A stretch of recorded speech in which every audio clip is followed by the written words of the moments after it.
Breaking news BRS working president KTR ఇంటి దగ్గర high drama నెలకొంది. రాత్రి నుంచి ఆయన ఇంటి దగ్గర బీఆర్ఎస్ పార్టీ శ్రేణులు చేరుకుంటున్నారు. పోలీసులు కేటీఆర్ ను అరెస్టు చేశారు అనే ప్రచారంతో ఇటు జూబ్లీ హిల్స్, బంజారా హిల్స్ లో నంది నగర్ లోని ఆయన ఇంటికి పార్టీ శ్రేణులు భారీగా చేరుకుంటున్నారు.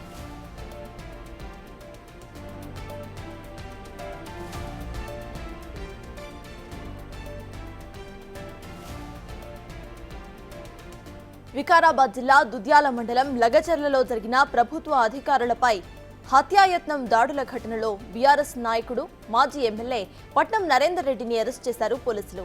న్యాయస్థానం 14 రోజుల జ్యుడిషియల్ రిమాండ్ ను సైతం విధించింది. అయితే నరేందర్ రెడ్డి రిమాండ్ రిపోర్టులో కేటీఆర్ పేరు ప్రస్తావనకు వచ్చింది. ఆయన ఆదేశాల మేరకే కుట్రకు ప్లాన్ చేస్తున్నట్లుగా పట్నం నరేందర్ రెడ్డి అంగీకరించారని రిమాండ్ రిపోర్టులో పోలీసులు తెలిపారు.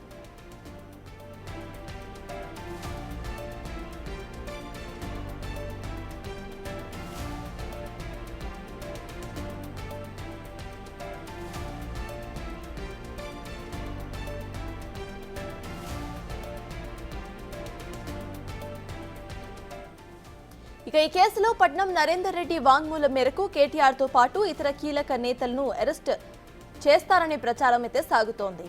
దీంతో కేటీఆర్ ఇంటి దగ్గరకు బీఆర్ఎస్ శ్రేణులు భారీగా చేరుకుంటున్నారని తెలుస్తోంది.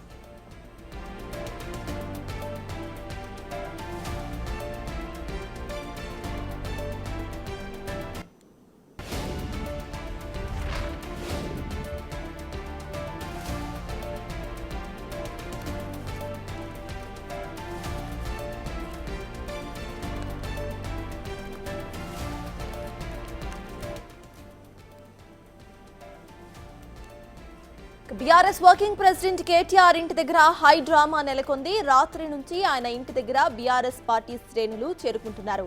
పోలీసులు కేటీఆర్ ను అరెస్ట్ చేస్తారనే ప్రచారంతో బంజారా హిల్స్ నందినగర్ లోని ఆయన ఇంటికి పార్టీ శ్రేణులు భారీగా చేరుకుంటున్నారు.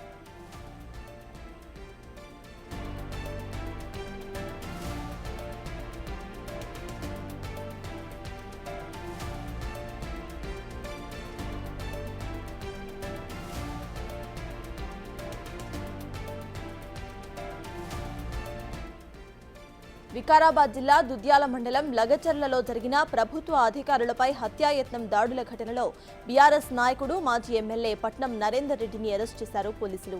న్యాయస్థానం 14 రోజుల జ్యుడిషియల్ రిమాండ్ ను విధించింది. నరేందర్ రెడ్డి రిమాండ్ రిపోర్టులో కేటీఆర్ పేరు ప్రస్తావనకు వచ్చింది.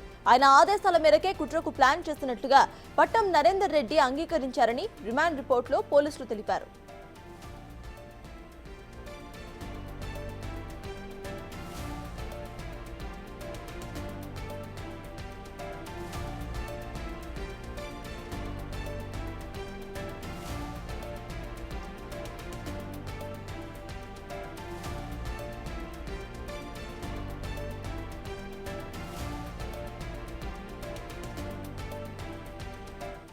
ఇక ఈ కేసులో పట్నం నరేందర్ రెడ్డి వాంగ్మూలం మేరకు కేటీఆర్ తో పాటు ఇతర కీలక నేతల అరెస్టులు ఉంటాయని ప్రచారం అయితే సాగుతోంది.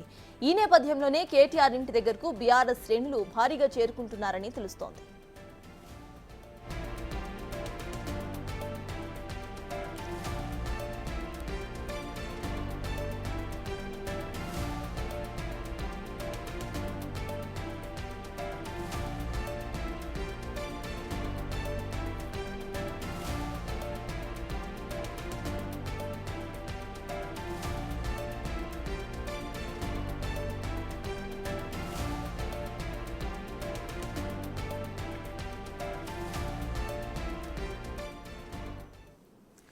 మొత్తానికి ఇటు బీఆర్ఎస్ వర్కింగ్ ప్రెసిడెంట్ కేటీఆర్ ఇంటి దగ్గర అయితే హై డ్రామా నెలకొంది. విజువల్స్ కూడా మనం చూస్తున్నాము. ఇదే అంశంపై పూర్తి డీటెయిల్స్ మా ప్రతినిధి వెంకట్ అందిస్తారు. వెంకట్, చెప్పండి, ఇటు రిమాండ్ రిపోర్ట్ లో బీఆర్ఎస్ వర్కింగ్ ప్రెసిడెంట్ కేటీఆర్ పేరు వచ్చినట్టు తెలుస్తోంది. ఇటు కేటీఆర్ చెప్పిన దాని ప్రకారమే ఈ ప్లాన్ ని అమలు చేసినట్టు నరేందర్ కంప్లీట్ గా కూడా ఆయన ఒప్పుకున్నట్టు కూడా తెలుస్తోంది. దీన్ని ఎలా చూడాలి? ఇందుకోసమే అక్కడ బీఆర్ఎస్ నేతలు గ్యాదర్ అయ్యారు అనుకోవచ్చా? రవిచంద్ర లో ప్రధానంగా కావాలనే రవిచంద్ర అంశమే కాదు, రాష్ట్రంలో జరుగుతున్న వరుసగా ఈ పరిణామాలన్నీ కూడా కావాలని వెనకాల కొన్ని శక్తులు ఉన్నాయనేది స్పష్టంగా అర్థమవుతుంది. వరుసగా ఒకవైపు విగ్రహాల ధ్వంసం కావచ్చు, మరోవైపు ఇటు వరుసగా నిరుపణలు జరుగుతున్నాయి. ఆటోల కార్మికులకు సంబంధించిన అంశాలు కావచ్చు, మిగతా అంశాలు కావచ్చు, వరుసగా జరుగుతున్నటువంటి పరిణామాలకు ప్రభుత్వం వచ్చి 10 నెలల కాలంలోనే వరుసగా ఇలాంటి ఘటనలు చోటెట్టుకుంటున్నటువంటి నేపథ్యం ఉంది రాష్ట్రంలో. కాబట్టి ఇప్పుడు వీటి మీద ప్రధానంగా నిఘా వర్గాలన్నీ కూడా మొత్తం కూడా ఇటువైపు ఆలోచిస్తున్నటువంటి నేపథ్యం అయితే స్పష్టంగా కనిపిస్తుంది. లఘుచరుల అంశమే కాదు, ప్రభుత్వం చేపడుతున్నటువంటి ప్రజా సంక్షేమంలో భాగంగా ప్రభుత్వం చేపడుతున్నటువంటి ఏవైతే పథకాలు ఉన్నాయో, మూసి కావచ్చు, హైడ్రా కావచ్చు, ఇవన్నీ కూడా వీటన్నిటిని కూడా కొన్ని శక్తులు కావాలనే రెచ్చగొట్టే కుట్రలు జరుగుతున్నాయనేది స్పష్టంగా అర్థమవుతుంది. ఒకదానికి మరొకటి లింకులు ఉన్నట్టుగా కూడా మనకు అర్థమవుతుంది. ఎందుకంటే ఎప్పుడూ లేనటువంటి విగ్రహాల మీద ధ్వంసం కావచ్చు, లేకపోతే మిగతా అంశాలు కావచ్చు, నిరసనలు కావచ్చు,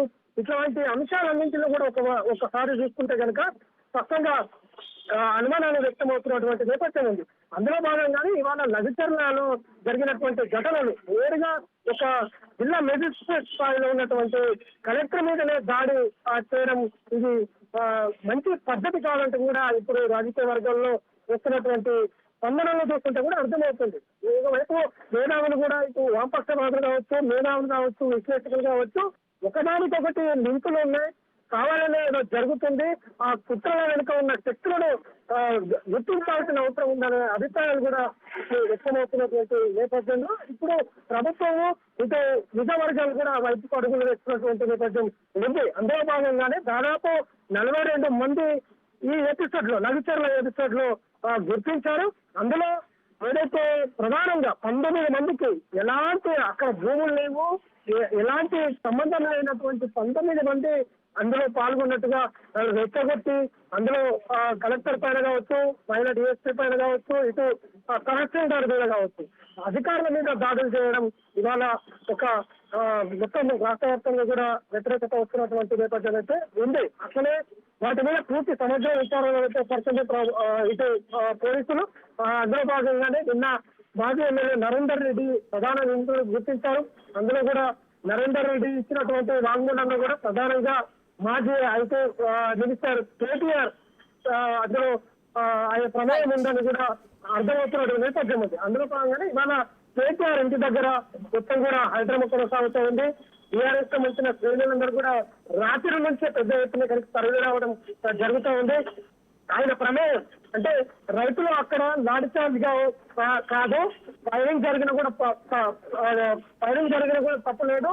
ఈ ఉద్యమం పెద్ద కావాలి, రాష్ట్రంలో ఒక అలజడి రావాలి, రాష్ట్రంలో ఏదో జరిగిపోతుంది, ప్రభుత్వం తీసుకుంటున్నటువంటి విధానాలు చాలా తప్పు, ప్రజల్ని ఏదో చేస్తున్న పద్ధతిలో ఒక అలజడి సృష్టించాలనే కుట్రలు జరుగుతున్నాయనే విధంగా కేటీఆర్ ప్రమేయం ఉందనేది నరేందర్ రెడ్డి చెప్పినటువంటి వాంగ్మూలంలో స్పష్టంగా అర్థమవుతున్నటువంటి నేపథ్యంలో కేటీఆర్ ని అరెస్ట్ చేస్తారా అనే ప్రచారం కొనసాగుతున్న నేపథ్యంలో ఇవాళ కేటీఆర్ దగ్గర అంతా కూడా ఇటు శ్రేణులు పోలీసులు కూడా భారీగా ఉన్నటువంటి నేపథ్యం అయితే స్పష్టంగా రైట్. Thank you Venkat.